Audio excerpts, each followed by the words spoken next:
Hello and good evening and welcome to The Truth Behind the Truth. Hello everybody, and we are hoping that you're having an awesome Saturday and taking the time out to be with us tonight on this wonderful occasion.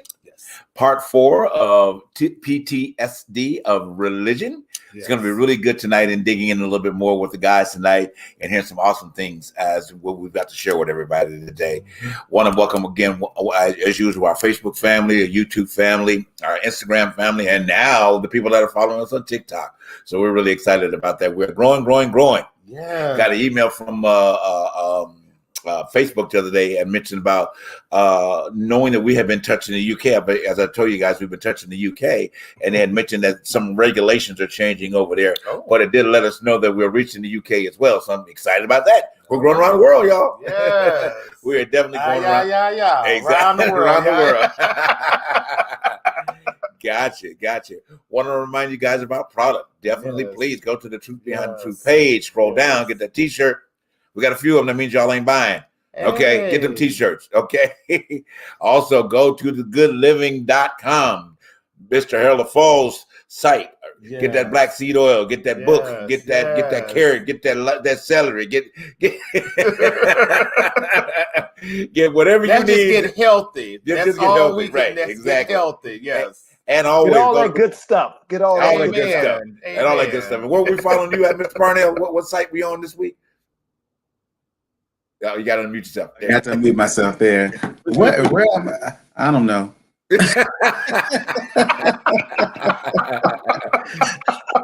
I got just stuff is in the work. Stuff is in the work right now. So okay, gotcha. Got to promote. Love it.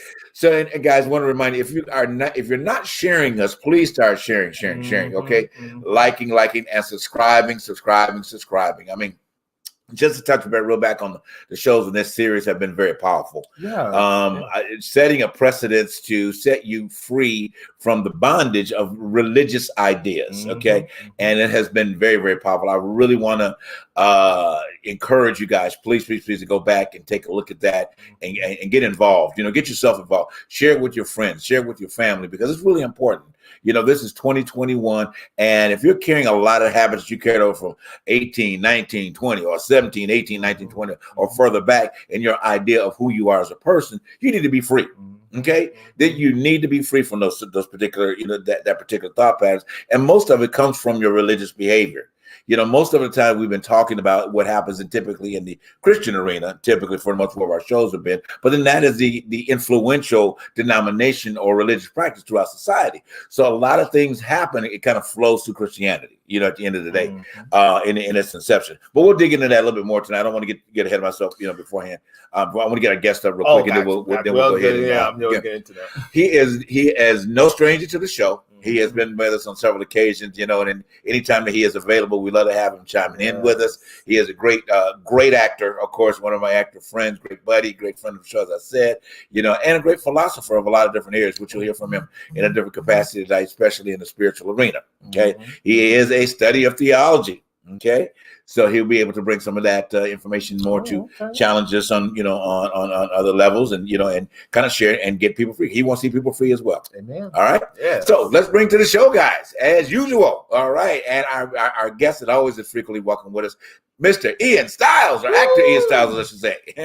What's going on? Yes, hey, I got something for you guys. What's going on, everyone?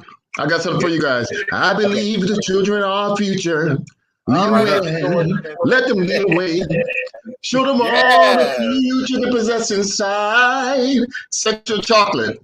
No, sexual chocolate. Look at how face. You know what? Your face was priceless. I thought that was sexual chocolate. That's how you come on the show. You come out in the song, right? I know that's the truth. I know that is the truth right there. Say that sexual chocolate and prior to the show, what did you have part of the sexual chocolate cookie? Oh yeah, we keep that a hush for right now. That's on your next show. PTSD and cookies. That's the next one. I love it. That is so true. That's so true. Y'all a mess. want to welcome those that are tuning in to us, our wonderful cousin Twana and Ethel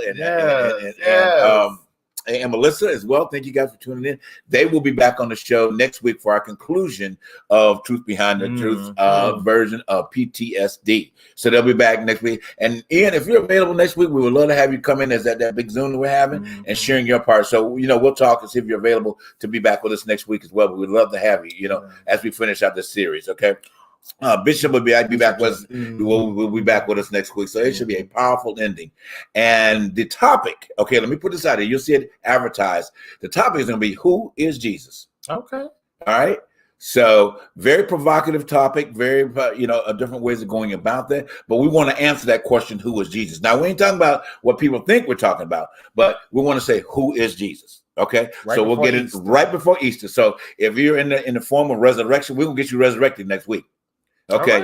All right. We're going to get you resurrected next week. I'm telling you, if you're down in something, you're going to get resurrected next week. Okay. So we're going to rise you out of what you've been in. Okay. Praise the Lord, preacher.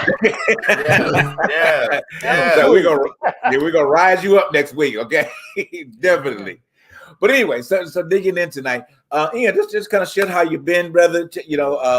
How's life? You're looking good. And all those things, what's going on with you? And before we get in tonight. Yeah, everything's been going pretty good. No need to fully complain. I was telling you guys just before we came on the air about the shot that I just got, the COVID shot, and I'm feeling kind of under the weather.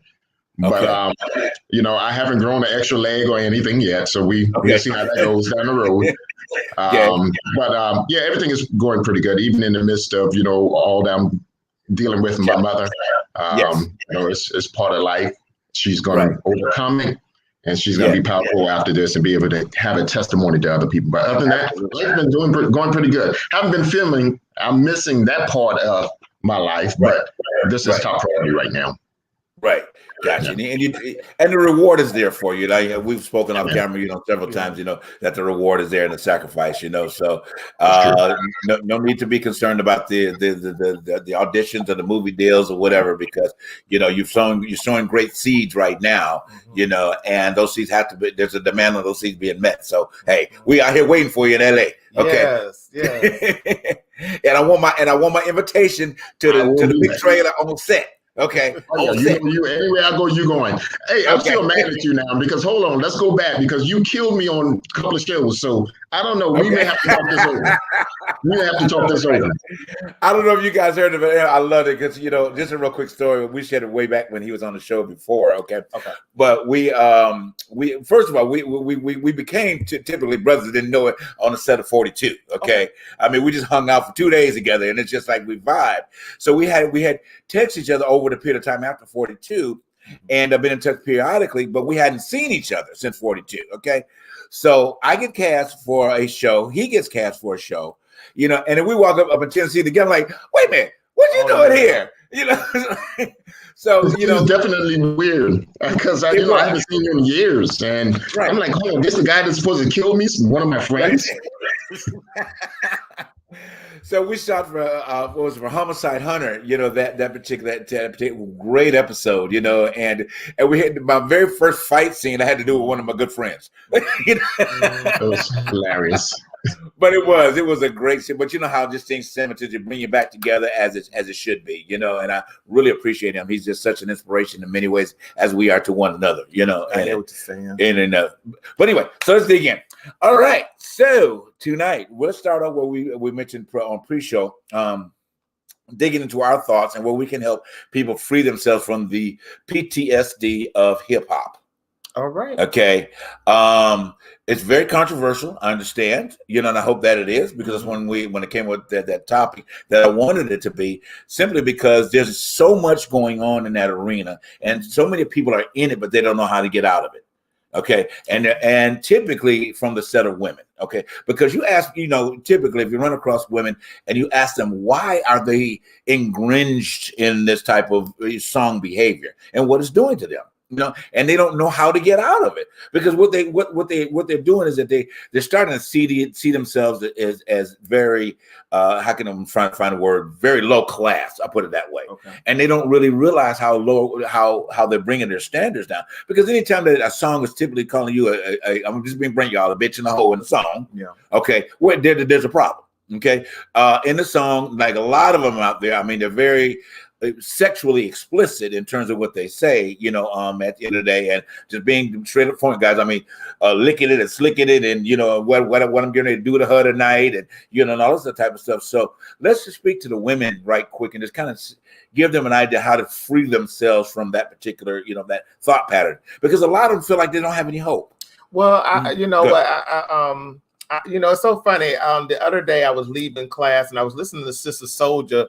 I don't know, she popped up in my feed, and there was a conversation where she was talking about this new era of hip hop, and especially when it gears towards women MCs. Mm-hmm. And she was talking about the history of why she loved hip hop from the very beginning, because hip hop was the voice of the young, it was the voice of the community that they felt were unheard. Mm-hmm. You had a generation that came up after the civil rights movement that felt like during the Reagan years, and mm-hmm. that felt like they were not being heard, and that genre gave them the platform to speak up and to talk about the issues within the African American community, not only the African American community, but also the Hispanic community of that time. But she was discussing the reason why she fell in love with it and why she gravitated towards hip hop more than she gravitated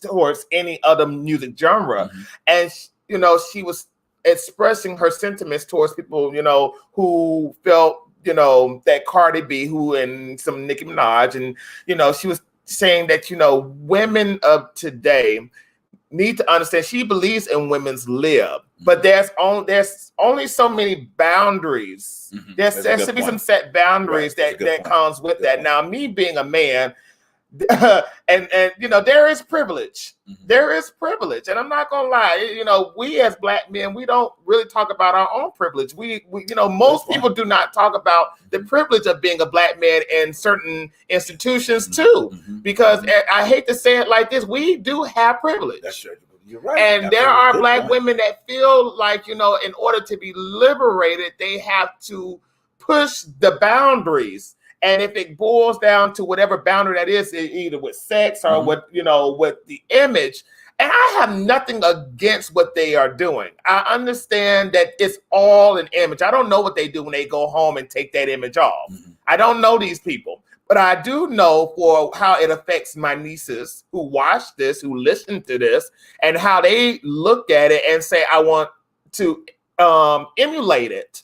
That's what I have the issue with, and that's where I feel like it's not Cardi and them. And this is just me. I will give them this just too. They don't raise our nieces or our children, or they don't raise them. We have parents in the home. That's their job to manage what their kids are watching on TV or watching on their phone. Right. But I also have to say this: when you do stuff like that, you need to know what comes with that territory, because there also needs to be a sign of growth. Right. There needs to be a sound of, it just needs to level the field. It's all right to be sexy and to be adventurous. It's okay. I have no issue with it. But can we see another side that also prolongs your career, that tells me that you are not only about gyrating and twerking, but I have a message to get out. Okay. And that was one of the things that I think Sister Soldier was telling the guy that was interviewing her.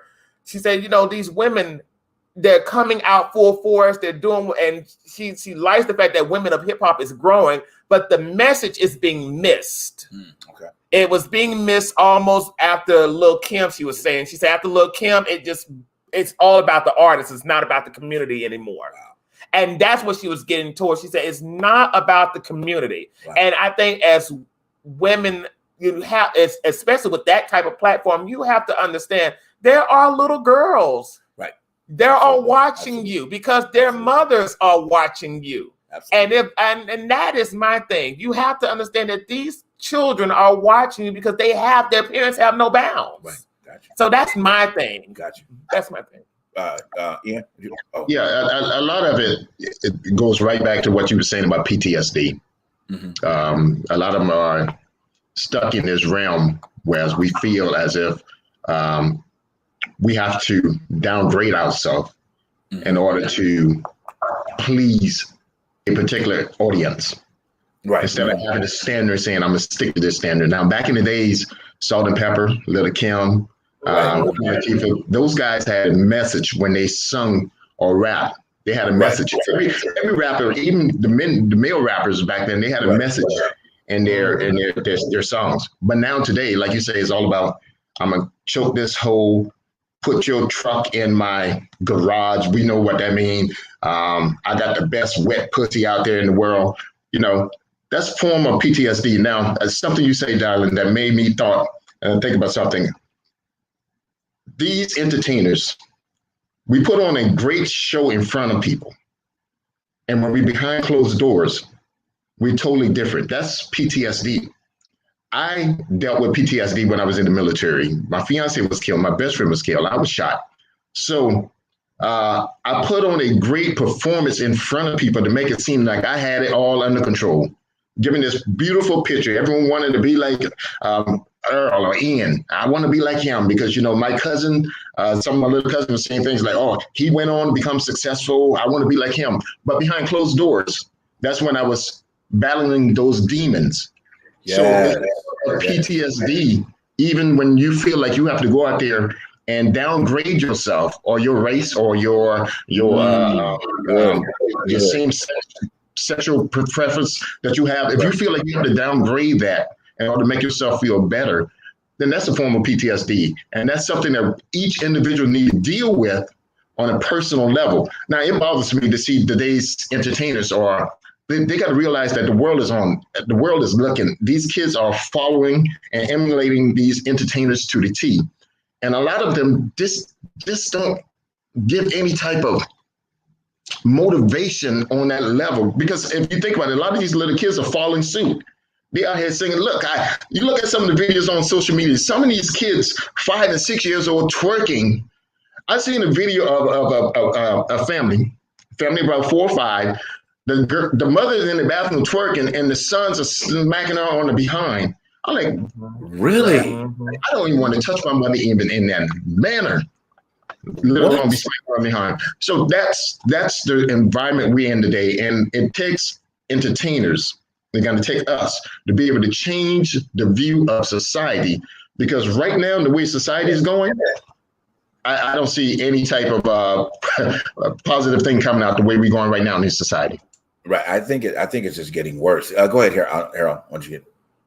So, you know, one of the things that I was thinking about, particularly actually over the past few weeks when we've been talking about trauma, and what I realized what trauma really is a disconnection with our true selves. Yes. It's a disconnection with our true selves. And one of the things that Bishop mentioned last week that I think is so true in terms of how he dealt with PTSD and the trauma of it, he mentioned that, you know, just being okay with who he was, you know, just being okay with who he is. And I think that a lot of folks, when you go through trauma, all you see things as well as yourself is through the lens of the pain of what you went through. And once you get to a place where you are able to accept, you know, who you really are and accept that you're okay just as you are and you're not defined by that trauma, then the healing can really begin. Right. I totally agree. And if you think about it, let's in the same, you know, message that you're giving, Harold. If you think about it, a lot of these entertainers, they rapping out of trauma that they've experienced. Exactly. Either in a relationship or, you know, they always have a subliminal message behind their the way they rap, the way they bring across these messages. And you have to ask the question, like my cousin said to me today, because growing up, I was really angry. Right? I was mad at the world, angry kid. And she said that she didn't have the guts to ask me at that time what it was that I was dealing with. Sometimes we just need that person to say, hey, what are you dealing with? I see you out here, you know, trying to, in the entertainment business, you're trying to sell a product, which is yourself, but don't downgrade yourself. Don't sell it out just to get to a certain level. And we see a lot of that in society. And that stuff will turn you against yourself and make you mad at the world, turn you against your family. And every aspect of that is a form of PTSD. That's true. Absolutely. I agree. Parnell, Jen. Well, I have a different take on that because I think there is some of that may be true that some people are going through some PTSD, but then there's also the side of there are women who are claiming their sexuality to define it for themselves, regardless of what we as men may think about what a woman is allowed to say about her sexuality. She feels about it. It's like the only one who can say, well, you shouldn't talk about that. Well, why not? I'm a grown-ass woman, just like you're a grown-ass man. I should be able to talk about what I want to talk about. And if what I want to talk about is how much I enjoy sex with one man or 3 men or 10 different men, that is my grown-ass business. And this is not new. Before this, with Megan Thee Stallion and Cardi B, before them there was Lil' Kim and Foxy Brown, before them was Millie Jackson, before them, we're going back to 1933, it was Lucille Bogan, and which the song she was talking about, Till the Cows Come Home. That was raunchy AF, would put some of these girls are saying right now would seem like a rhyme, listening to what she was singing about in 1933. So the whole thing we're talking about, there's a whole history. This is not new with women saying like, well, what the guys are singing about it, why can't I sing about it? Why is it okay for him to sing about it? But if I say something about it, it's like, oh, you're downgrading yourself. I'm like, no. As an adult woman, I am saying I enjoy sex just as much as any grown man, and I should be able to express that fully as well. It can't just be about motherhood and being a good wife. It's like, no, I'm a single woman and I like sex, and I'm gonna sing about it. I'm gonna talk about it. I'm gonna dress sexy if I want to, and if you don't like it, well, that's fine. You don't have to like it, but I'm free to do it. Right. But you know what? But you know what? We are talking about PTSD, correct, of the church. Well, no, of hip hop, though. But it's correlation with religion, correct? Right. Yeah. Well, yeah, it can be. Yeah. Okay. Well, anything you would gravitate to on a regular basis is considered a religious practice. But go ahead. But I was just trying to, we have this show that you've been begging me to watch, Aretha Franklin's Genius on Discovery. And I was in my mind when you was talking, Parnell, and that's what goes back to black male privilege. Our male privilege. Let's take it off black. Let's just talk about male privilege, because there are male rappers who have said and have did worse than women are. Who are now putting this message out there. And like I said, I have no problem with a woman telling it like it is, because that's the reality of it. Women should have that platform to express themselves without being oppressed. But going back to what I was trying to, I thought about Aretha Franklin and what, as a child growing up in the church, what she had saw when it boiled down to what her father had did to her mother, when it boiled down to infidelities with other women, with girls, with whatever. And there's no telling what they were doing back in the day in the church. Right. But for women to have experienced this same situation within the church when it boils down to what women are dealing with on the outside when we talk about hip hop, because hip hop is a male. Well, I don't know. It's changing now, but it's a male institution. Right. Because some males, there are men who still hold the cards to what is going on in hip hop, the same as men hold the cards in the church. Right. Absolutely. You have men who stand up in that pulpit every day telling women to not wear this, to not have on lipstick, but you're out there. You're doing things that is not right, and women and girls are watching this. Right. Just the same as some women who follow hip hop for years have saw some men who were doing things they didn't have no business doing, and some were caught in the. There was a story about what was his name? Who ran Def Jam for? What was his name? He ran Def Jam for years, Russell Simmons. Russell Simmons. Oh, yeah. Russell Simmons, he was also caught up in a situation as Bill Cosby, where he had taken his, he ran and did everything he wanted to do at Def Jam, but he was also unsoliciting sex on his female employees. Right. And one of them were Lena Horne's granddaughters. Oh, wow. One of Sidney Lumet's daughter. She came out and said that she was, attacked. Mm-hmm. Well, not attacked, but you know what I'm trying to get at. But the fact is, it's just,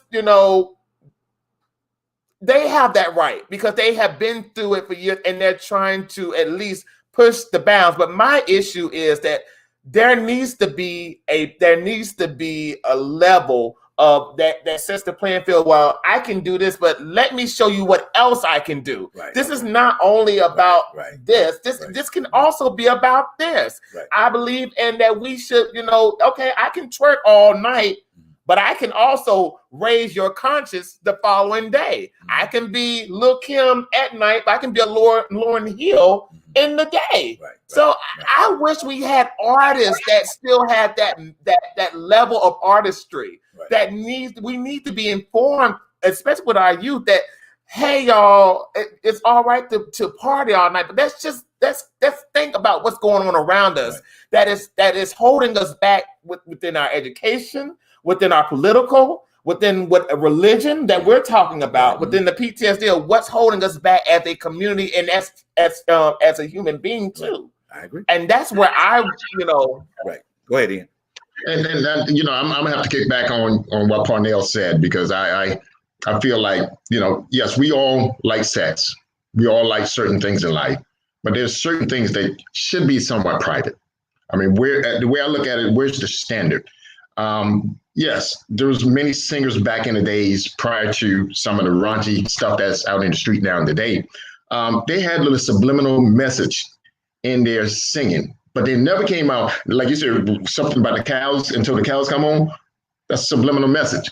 Now, if she's talking about getting screwed by men with animal-like penises, it's different between saying that and giving a subliminal message. And okay, Ian, I got to jump in. Have you heard that song? I have not. Send it to me. I have not. She is not subliminal at all. She's basically, I will suck your if you eat my I'm gonna do it. That's in the 1930 something. 1933. You got to send me that because I have not social balances. I have not seen it, but I'm not gonna. But I just feel like as entertainers, we still have to have something. And then when we get out here and do these stuff, like since we talk about hip hop, let's say if these singers get out here and talking about beating up their pussy and. Excuse me for everyone out there, but we keeping it in the This is truth. Go ahead, baby. And screwing me in the back and all this other stuff. If we talking about all that, I think that they have to realize when the backlash comes, that put them in a different light. As entertainers, we try to have this visual that we want everyone to love us and like us, and we started getting back all the backlash, all the negativity. Then you start going in. People think that PTSD is just about military. We all went through some form of PTSD in our life. Sometimes it's daily, sometimes it's week. We all went through something. So when you start getting those backlashes and started going through all of the hateful messages and people don't want to book you or whatever it is, then you have to come and say, you know what, maybe I need to revamp the way I am. I just think that, as entertainers, when we have that power that we can pull in young folks, we need to be very mindful, very mindful. Yes, it's a form of art, but we need to be very mindful of what we say and how we do it. Maybe I'm old school, Parnell, but that is in my mind. I just feel like we have to have some type of standard before we get out here and just, say and do everything and be able to lose something. Because if you think about a lot of these kids today, they're all about drugs because that's all they hear in the rap music. I can make a lot of money doing this and slinging that and buying this. So now they take on that characteristic. I got a little cousin who want to be a rap artist. 16 years old. I listened to his music, and this boy got more curse word in his music than I ever heard in my life. Wow. And I'm like, dang, at 16. So he get that from the people who he idolized, and as public figures, or as this, even we not on TV. This as people in society, in the midst of other folks, we have to show them a side that they can have some type of standard and say, you know what, I'm not going to follow suit, but I'm going to be someone else. I'm going to follow this platform because I don't want to be consumed or viewed as this thug, because that's what society will look at us, especially as African American. They look at us as thugs, and not. Someone said that's not real hip hop. Well, hip hop is a story. Hip hop is about storytelling. Right. It's not about cussing and killing and shooting all this stuff. That's what we made hip. When hip hop came out, hip hop was about a story. The story of where you came from and what you did and how you came up and what you're going to do. That was storytelling. Now hip hop has turned into almost like murderous type songs. Right. I'm going to kill you, nigga. I'm going to put my gun in your mouth and blow your brains out. That's not hip hop. That's not true hip hop. No, it's not. And DJ Hersey, thank you for. That's what we need in our music all across the genre. We need social balancing. Right. You know, I was going to say, I mean, and I'm loving where the conversation is going, because I mean, we're opening up that freedom. One of the two things, I mean, Parno, very good, insight on, in the following hood, and Ian, how you summing it up. And I'm trying to bring this into a point to wrap this part up, because we need to take a break and go into our next phase about this. But what I do want to say, real quick, Harold, did you have another point before I wrap this part up? Do you have anything you want to say, Harold? You good? Okay. All right. So what I was going to say, and bringing this all into a narrative, what needs to happen in society, there needs to be a voice out there, because what happens when people try to get out of this, or try to get out of that realm, or change their frame of thinking, how do they do that? You know what I'm saying? Because you've got, as you said, Ian, young people, kids that are being exposed to something that they have no choice, because their parents are following suit, because this is what I like. I want to listen to this, at the end of the day. But you're putting this child into a position that they're going to have to fight to find out who they are because of something they've heard.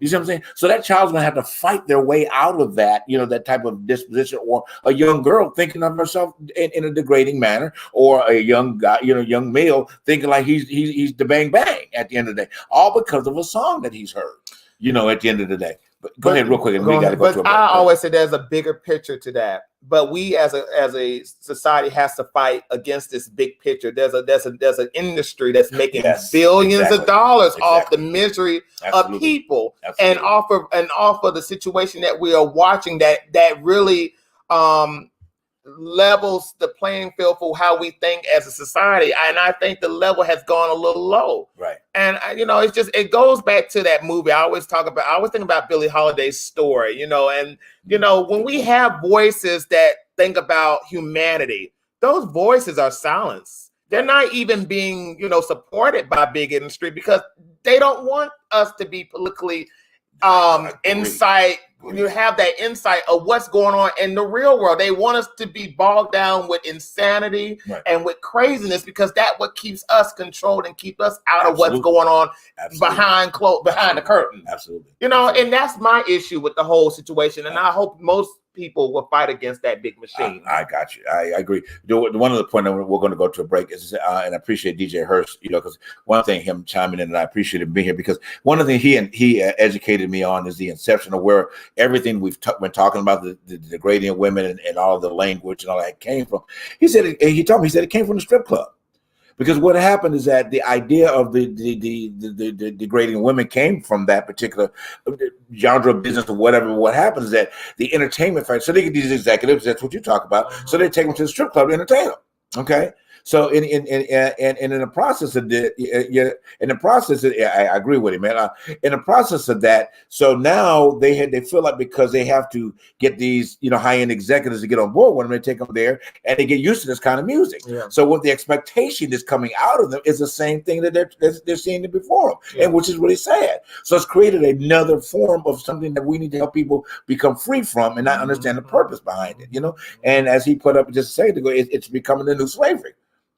It's a way to dangle something in front of you and pull you in and degrade you as who you are as a human being. So I'm saying to everybody out here, if you're in this genre of hey, I'm not trying to get against the music. I'm trying to get against the message that's in the music. Okay. And really trying to help you become free from that before you get entangled. or deeply entangled in something that you can't get out of, at the end of the day. So this is your message of, hey, look at what you listen to, experience the opportunity to get from that religious behavior or that music and get your PTSD from your freedom from that. We're going to take a quick commercial break. We got another thing we'll deal with, another topic when we get back, which is going to be really good. All right. We'll take a commercial break. We'll be right back, guys.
And we're back.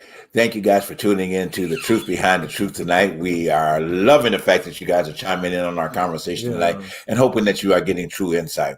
Want to remind you next week that we will be wrapping up this series of PTSD of religion with a big Zoom of several people that have been on the show, as well. So we're all coming together, sharing it. And then the topic is going to be the truth of Jesus. Amen. Okay, the truth about Jesus will be our topic next week. So that's going to be even more provocative in terms of that.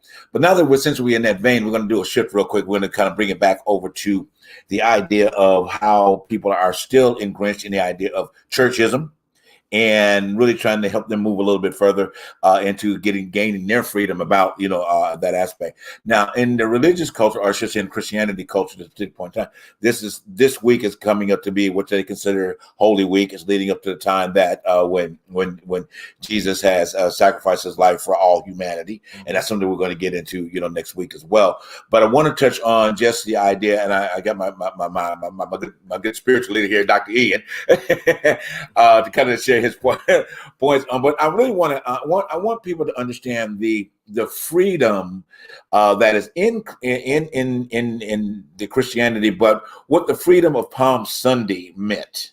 Okay, in terms of how it was and what Jesus represented on Palm Sunday. Now, Ian, if you want to share the story about, I'm sure you know quite familiar, want to share the story about Palm Sunday, or I can, or whatever, kind of bring that into our narrative if you want. That's fine. I mean, Palm Sunday is Jesus' triumphant entry into the new life, if you would say. It was during the time when the Pharisees and the Sadducees decided to bring a case against him, a false case against him, because they thought that he was trying to establish a real kingdom here on earth. So the Palm Sunday that we as Christians or as believers study today is it's all about, worshiping a true God, Christ himself, and what he's done when he died and went to the cross in Calvary for the remission of everyone's sins.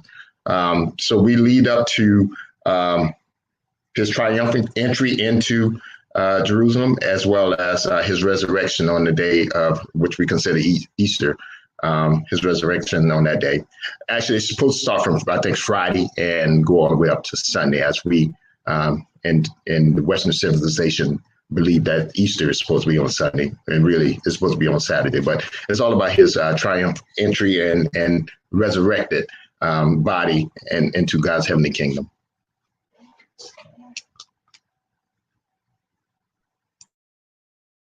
Before I dump it, Parnell, did you want to say something? Oh, you're kidding. Okay. Okay. Well, I mean, and the same story, of course, that I've known and, and imbued in that. So looking at that, okay, let's dissect that just for a moment, okay, and where we can make that applicable to a person's life today that is experiencing a point where they have been suppressed by so many different things, but yet they have an opportunity for humanity or society to embrace them of who they are and to celebrate in the triumphant point of riding into a new understanding about their life, riding into a new destiny. And when I'm saying riding, I mean that when Jesus went into the city, he was riding a donkey or an ass. People like to say ass, but that's what he rode. Okay, going into the city, and how triumphant that can be. And the story goes on to say that they laid palms out, and of course Palm Sundays, representing that, in its of itself. So looking at it step by step, where do we find people that get to a point where they are at the entrance of the city, but what holds them back? What do you think that holds them back from being free from the aspect of being able to ride into that city in a glorious state? I mean, anybody can answer that. Or Ian, you go ahead. Well, that's something like we talked about this past week, JB. It's about fear, a lot of fear, and people are afraid to. Even Jesus, just before he went to the cross, he prayed out of the fleshly fear when he said, "Father, let this cup pass from me." We all have fear. We all have that fear. And sometimes we are like the children of Israel, as we talked about, who was in the wilderness 40 years and only had to travel 13 miles to get to the promised land. And we get stuck in that place and afraid to move out of that spot because we feel comfortable there. And like the DJ was saying, it's a form of slavery. Think about it. We talked about this here several shows ago about, how the slave owners would use the scripture about slaves, being under the control or fear your master. Yes. And that's the thing. We get so afraid of stepping out of our comfortable area that we feel like, okay, we need to stay here. But Jesus led that way when he, despite having the fear and dying and knowing he had to go to the cross, he stepped out and followed the plan or instruction that was placed for his life. And I feel like that's the thing that holds so many of us back, fear. If we step out on faith, regardless of how you feel, knowing that every day is not going to be easy, our walk is not going to be easy, but if you continue taking baby steps, you will get to that destination sooner than later. But just don't stop. Absolutely. Really good point. I like where you segued into that. And Harold, I'm always reminded about the steps that you've always laid out in your book, I Am Enough, and the moving from place to place and why people, and you always reiterate about people operating in fear, but kind of elaborate on that for everybody, if you don't mind. Well, a lot of it just has to do with programming. It's like we're programmed. I always say we're born for success, but programmed for failure a lot of times. And and often it's those fears that we accept from our family, our culture, our society that keeps us bound where we don't know who we are. And so a lot of it has to do with getting new information. we can't make any changes or shift if we're operating under the same information. And so, and it just doesn't happen. It's not something that you can pray away and voila, you're different. It's programming. And so it's something, a belief is a thought that you just keep hearing and believing over and over again. And so a lot of what keeps us bound is we keep hearing the same old stories over and over again, and we believe them. And so to have a shift or a change, we have to reprogram our minds and be very intentional about it, because it just doesn't happen. It just doesn't happen. You have to be very intentional about it. Right. But you know what? We were watching a special called, was it The Soul of America? Was it The Soul of America? Oh, yeah. But they had a thing about the church, and where a new generation was rising with the Black Lives Matter movement, and how the church was not on board. And when he was talking about fear, I was thinking about, there's a song that says, God has not given us the spirit of fear, but he has given us power. I thought about that. I said, you know what? That's what's wrong with our country today. And it's all stemming from our religious places, where religion is supposed to be that step forward for a community to speak power to power in a spiritual sense. When Martin Luther King came up, he was a pastor. He was a pastor. Right. He didn't have that platform in Montgomery, Alabama, but what pushed him was people around him who looked at his youth, who looked at his prowess, who looked at his intellect and his and the way he spoke. They looked to what he could do to rejuvenate the African American community of that time. And right now we don't even have that, because people had put so much fear into this generation that's now trying to rise up, and a sense of false liberation. That's what I want to call it. False liberation in the wrong sense. In the wrong sense, they put liberation too much into the wrong narrative, which is safe. That's what we were talking about in the beginning. But now, but that's just me. But I just say, we're still wandering in this desert, trying to figure out who is going to lead us. But there are so many people who are scared to speak up right now, who are able, and people, in, like you say, fear is a powerful thing, is a powerful tool to keep people in their place. That's true. And people within our realm, even our friends, our family. I had somebody tell me, I told somebody I was going to school for massage therapy. They told me, I don't think you should do that. I don't think you should be going in that realm. And then, you know what? I had to think about that in the beginning. And you have to compartmentalize things like that, because there are people who come with that message to throw you off your goal. Right. Absolutely. They will throw you off of what you got going on, because they don't see you in their mind doing what you need to be doing to get ahead. Right. And I tell people this all the time. You have to sometimes push and encourage yourself, but there are a lot of people who cannot do that. Right. Well, go ahead. But that's go ahead, Ian. I'll make my point after that. Go ahead. I'm talking about what Harold said, which was a key point. In the absence of knowledge, a lot of times fear comes. When we have knowledge, God said in the scripture, it says that God, people perish for the lack of knowledge. So if we don't try to understand and try to get that knowledge, we're going to have that fear. And we're not going to step outside of that fear, because we feel so comfortable right where we're at. So once you start educating yourself on other things and the road that you have to go in order to get there, fear will begin to subside. It will begin to go. But until you step out, and I keep using the word step out of faith, until you do that, you're going to continue to be bounded. And the only way to get free is to educate yourself. Sometimes reading or studying or trying to find out what it is that you need to do to get to that next level. Right.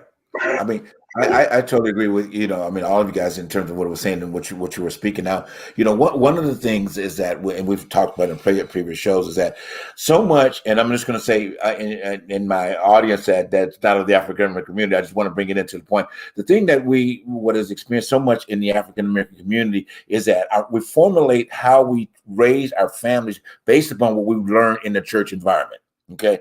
And when the church environment has not pushed you to a better understanding of who you are as a person or who you are in your spirituality, then you're going to take those negative deposits and put them on somebody. You're going to say, like you said, somebody's going to say to you, well, you can't be good at that. Okay. Because number one, what their first responsibility is to say to you is when you brought that to their attention, they should say, well, I celebrate you in that. Go for it, because the God in you is going to take you where you're going. You see what I'm saying? Rather than, oh, you can't do it, because here it is, becomes that negative, and that puts that fear in there and all of that. So my point in with that is that one of the things that I, agree with or disagree with, some of y'all that are listening possibly, is that in the church realm, we do not hear that message. Now, some of you may, okay, I'm going to say everybody, but the majority of you don't hear that. And you come back to a position and you don't know why you never excel in life, because you're not allowing your spiritual being to excel in life. So therefore, you constantly go back to an abusive situation, and you're not removing yourself from that abusive situation to get the liberty that's available out there for you. The one thing that most Christians call them, but anyway, the group of people that started the book The Secret, okay, and they really got hated because of The Secret.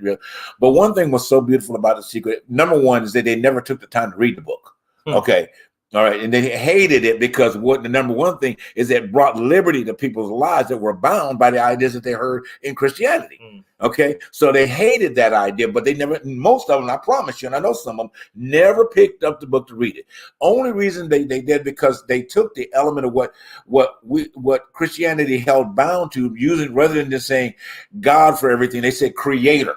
Okay, so in the terminology of creator, to me, it's bigger than saying God, because that means that he is invoking everything.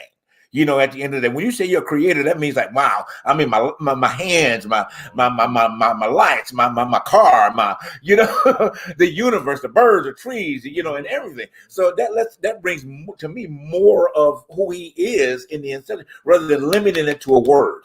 And one of the things that we've been taught in the church is limited it to a word. We've limited the accessibility of the Christ spirit to a word, the word Jesus. But we're going to get into that next week. Okay. We've limited it. Okay. Limited an idea of people understanding of the expectation of what they can get from the spirit of Christ versus the limited to the idea of the name or the person of Christ. And that's a whole other conversation. I don't want to go there tonight, but we'll get into that next week. But back to my original point. So what we found here is that because of these negative deposits that come from our pulpits, when you have people in your lives, you're not ready to push them into where they need to go, which again sets up a post-traumatic syndrome for that particular person, because they're trying to fight to get out of it and don't know how. At the end of the day, I know, Parnell, I know you wanted to say something, cutting you off there. Yeah, I'm sitting there chomping at the bit like, oh, let me in, put me in, coach, put me in. and it's so, because I'm gonna try to touch on some points and make it quick. No, take your time. Go ahead. The element of fear is so important in that there is the fear of people telling you that, oh, well, you got to get right with God before you can go to heaven. And it's like, how do you know that me and God ain't already cool? Exactly. Because I'm not doing what you think. Exactly. You think is socially acceptable. And one of my big quotes that I always say all the time is, it is not my job to make you comfortable with my life. Right. Not my job. What you think about my life and how I live my life is not my business. Right. There's no you have no rule. You have no dominion over me. It is not your job. It is not your place to tell me what my relationship with God or the creator or the universe is. That is just between us to figure out. And so, and I love it when we, Diane brought up Dr. King and how he's so revered today. But I remember a couple years ago, it might have been last year, Bernice King was like, half y'all venerating my father's name wouldn't even allow him in your churches at the time. Wow. So that's the thing. And what our community has learned is we cannot have just one leader to lead us, because they always take that one leader out. And it's never because that person is talking about Black equality in terms of civil rights, but it's when it starts talking about Black empowerment, Black economic empowerment in particular, that they get targeted. As long as Martin was just talking about, Black black boys and white boys holding hands with white girls and white boys, everybody's fine. But as soon as he started talking about America, you owe black people money. Y'all were supposed to pay us back in 1856, and you have not paid us, and you still owe us. Then he got dangerous, and then he got killed. Same thing with Malcolm. When he started talking about economic empowerment, he had to go. Chairman Fred, when he started uniting black folks, poor white folks, even like some of the handicapped people who were protesting for their civil rights. The Black Panthers were all involved in supporting those organizations. When they saw all these organizations coming together to stand up against the power structure, he had to go. So that keeps people afraid of challenging the system, the political system, the religious system, the economic system is, oh, I'm afraid. So this is what I applaud Black Lives Matter for. They don't have just one leader that's over people who are able, everybody's able to speak their truth. And he's like, well, I don't know who to target. There is no one person that I can zero in on. When you have an entire movement who has come up and like, no, y'all ain't gonna do that. We're gonna take to the Capitol and we're gonna protest on the streets. We are going to protest in front of corporations. Then we start seeing change. That's why this summer we started seeing black folks and white folks and Latino folks and Asian folks and LGBTQ folks all on the street saying Black Lives Matter, scare the shit out of the system. Right. Oh, it's not just the black folks anymore. We can't ignore it anymore. People stopped being afraid. Anytime we stop being afraid, there's always this pressure to try and stop. No, you got to do this. You got to do this. Or we go like, no, no, I'm not doing that anymore. I want to be free. My spirit wants to be free. I want to be able to walk this earth in my freedom. Heaven is not someplace out there. Heaven is right here. Amen. I have to get to. I don't have to get to anybody else to get there. Scripture says, if you think that the heaven is in the sky, the birds will get there before you. If the heaven is in the ocean, the fish will get there before you. Heaven. And I'm done. Oh, man. Hey, beautiful. You talk about reparation part now. Let me add this on. The government still owe us because that damn stimulus check is not our reparation. So let's be very clear on that. So any white people, let me see, pretty much white people in the government, if you run in the government, my stimulus check was not, or it's not reparation. Nowhere near. Gotcha. You know, I wanted to pick up on that's beautiful. I wanted to pick up on the fact that, you know, one of the things that you said really powerful. I don't know if everybody caught that when Parnell was speaking. The aspect, and I'm using the Black Lives narrative of that. You know, one thing I can say about that is that they came together under one idea. Okay, one idea. All right. And the movement started out of that one idea. And you said very one powerful point that there was no one voice out of that one idea. But the one idea gave everybody the freedom to express who they are among that idea. Okay. That is what Christianity has lost. Yes. Okay. It has lost it for the aspect of the control and all of these other type of things that the system, as you said before, as a system would bring in to control the situation. But what Christianity has done has not allowed you to be free for who you are into that one idea. Okay. You can have the idea of Christ. Beautiful. But stop trying to tell me who I need to be in Christ. Amen. Okay. There's the problem, okay? Because it becomes to the fact that this is too much. I got to control what you do. I got to control how you do it. I got to control where you go. I got to say you can be with this person. You can love this person. You can't love this person. You can marry this person. You can't marry that person. You can do all of it, but you can't do it to be a Christian. Well, yes, I can. As far as going to finances, if you don't pay your tithes, I need to know how many cars and how many homes you have. So when you come back to church, why are you not paying your tithes? See, that's the thing I don't quite understand. They do that. Oh, you're right. That one idea you're talking about, that one idea, since we talk about spirituality, is Christ. And if the church would just follow his instruction, because the church of the day was the church like back then. The Pharisees and Sadducees were making up their own rules. They were telling you, you're going to hell for this, you're going to hell for that. You didn't do this, you're not circumcised, so you're going to hell. But Christ is saying, look, you're taking the word out of context and you're using it for your own gain. Whereas he said, only thing I require, he said, one commandment. Okay, you can have faith. You can believe that Jesus will come down and stand right in the midst of this broadcast right now. But he said one thing that covers everything. It's the way you love one another. That's it. That's the key. That's the key. I don't care if you black, white, gay, straight, killer, a rapist. I don't care. It's the way you love one another. That is the one person. That is the key, as Parnell was saying. Absolutely. I totally agree. Harold? No, I was just agreeing. Okay.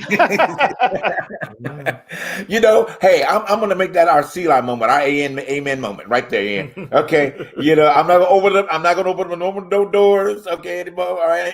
Hey, Jesus has already come in and turned over the tables today. All right. Yes, he has. He needs to turn over some more tables. The tables up today, baby. Okay. He needs to turn over some more tables. I know, we gonna definitely do that. So, but hey, we're gonna bring that into our Selah moment tonight. Okay, we're right on point as time wise for the show, guys. Hey, this has been like super powerful. Oh my God, I love this. I love how this just works. You know what I'm saying? It just works, guys. I mean, our audience. Hey, you guys need to go back and watch these. You got to go back and watch these series, okay? Because you will grow, okay? You will change. You will look at your life. It's all about you. Okay, it's not about the 5 gentlemen on this show. It's about you. We've come together to make it better for you and your understanding and get you free so you can be the person that runs with Black Lives Matter, but you hear your voice, that you can go to whatever place you decide to worship and hear your voice. Okay, that's what it's about here, because we want you to find your inner voice. You know, that's where your authenticity comes from, and that is where you know that you are enough. Okay, finding your authenticity, then moving out in the fact that you know that you are enough. All right, guys, we're going to wrap it up with this tonight. I want to encourage you guys to be here next week, okay? Ian, if you can be here, we would greatly appreciate you coming back next week for the show. Next week, hey, it's going to be right in line. The truth about Jesus. Yeah. All right. Next week is our topic. You know, so much for next week. Bishop will be back with us. I think Tawana will be back with us. Melissa, Anna will be back with us. So it's going to be a packed show next week, guys, as we bring this to a close. Hey, if you hadn't gotten your T-shirts, we need you guys to go get them T-shirts. Okay, True Man True. If you have not been to thegoodlivingnow.com, all right, give you some carrots and some celery. Okay. I mess. You know, I love my brother. I know. Some black seed oil, the book. Okay, I am enough. Hey, the T-shirt, the sweatshirt. You know, hey, as long as you don't have no booty shorts, we all right. Okay. Oh God.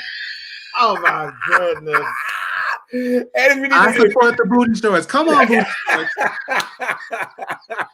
We will applaud you in either way. That's your authenticity. Right, exactly. Go that far. We will applaud you.